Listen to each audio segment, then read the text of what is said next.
Bonjour à tous, bienvenue à Jésus nous parle aujourd'hui. En ce mardi 17 octobre, nous allons lire l'Évangile selon Saint Luc. Alléluia, Alléluia, Alléluia, Alléluia. Gloire à toi, ô Seigneur. En ce temps-là, pendant que Jésus parlait, un pharisien l'invita pour le repas du midi. Jésus entra chez lui et prit place. Le pharisien fut étonné en voyant qu'il n'avait pas fait d'abord les ablutions précédant le repas. Le Seigneur lui dit, « Bien sûr, vous les pharisiens, vous purifiez l'extérieur de la coupe et du plat, mais à l'intérieur de vous-même, vous êtes remplis de cupidité et de méchanceté. » Insensé.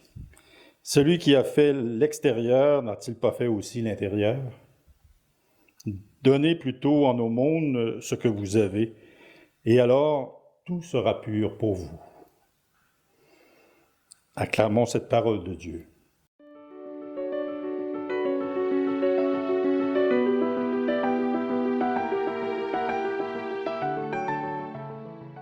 Alors cette parole d'aujourd'hui nous parle de l'intérieur et de l'extérieur. Pas besoin de vous rappeler qu'à l'époque de Jésus, dans la religion juive, puis encore aujourd'hui pour les Juifs qui sont plus orthodoxes, qui suivent la loi de façon plus stricte, il y avait beaucoup de rituels de purification. Des rituels où on se lavait les mains, le visage, certains rituels même où on se lavait le corps avant telle ou telle activité de la journée ou dans des journées spéciales comme le jour du sabbat. Donc, Jésus qui se met à table chez un pharisien, mais qui ne prend pas le temps de faire les purifications nécessaires, qui ne prend pas le temps de se rendre propre devant la loi, de se rendre clean, disons, devant Dieu. Et c'est ce que le pharisien va lui reprocher. Il va lui dire, comment ça se fait que tu ne fais pas comme les autres Juifs?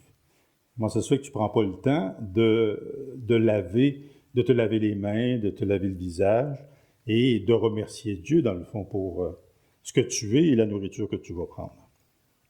Et c'est là que Jésus va prendre le temps d'expliquer, peut-être de façon un peu raide, là, comme on l'a lu dans le texte, il va prendre le temps de dire aux pharisiens, vous vous occupez beaucoup de l'extérieur, vous vous occupez beaucoup de ce qui paraît, de ce que les autres voient, mais vous auriez intérêt, dans le fond, à vous occuper beaucoup plus de ce que vous avez à l'intérieur.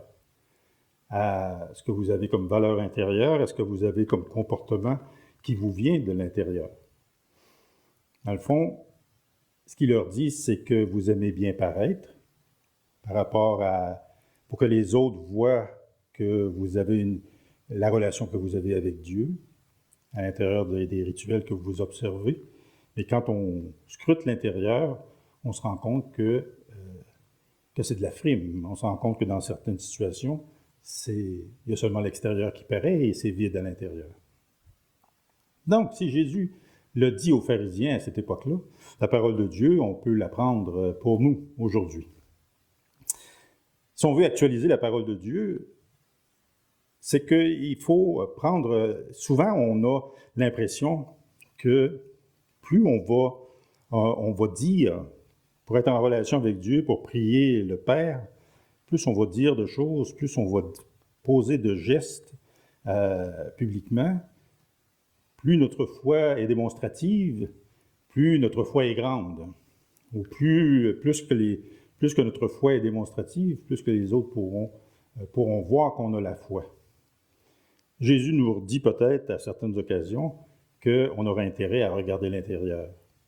On aurait l'intérêt à, oui, faire des démonstrations extérieures, mais que ces démonstrations extérieures-là soient conformes à la vie qu'on mène à l'intérieur. Que la relation avec Dieu, c'est quelque chose qui part du cœur, qui part de l'intérieur. C'est une relation d'amour avec le Père. Et l'extérieur, dans le fond, devrait pas être différent de l'intérieur. Ce qu'on porte comme foi, comme relation d'amour avec Dieu, devrait se refléter de façon très simple par tous les gestes qu'on pose, par tous les gestes, par toutes les paroles qu'on donne. C'est de cette façon-là qu'à l'extérieur, les gens qui nous voient passer peuvent se dire, ben, ce sont des chrétiens, ce sont des chrétiennes. D'ailleurs, c'est ce qu'on nous reproche peut-être. Aujourd'hui, on nous dit, les églises sont vides, etc. Ben, peut-être qu'il y a eu une certaine époque où l'extérieur était important. On allait à l'église de façon systématique et on ne se posait pas la question nécessairement. C'était important qu'on nous voie, comme la majorité des autres, pratiquer le dimanche matin. Aujourd'hui, on est rendu ailleurs.